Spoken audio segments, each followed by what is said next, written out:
सुबह नीरा खिड़की के पास बैठी थी। हाथ में चाय का प्याला था, लेकिन उसकी नजर कहीं दूर खोई हुई थी। आसमान हल्का सा गुलाबी हो रहा था।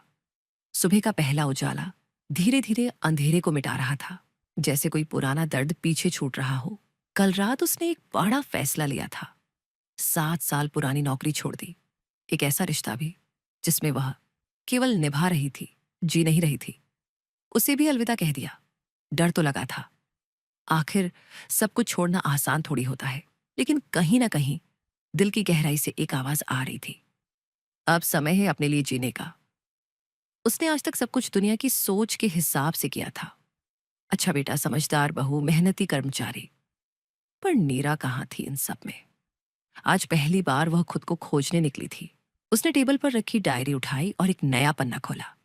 शीर्षक लिखा, नई नीरा, नई शुरुआत। फिर एक छोटा सा वाक्य लिखा, मैं डरूंगी नहीं, क्योंकि मैं अपने साथ हूं।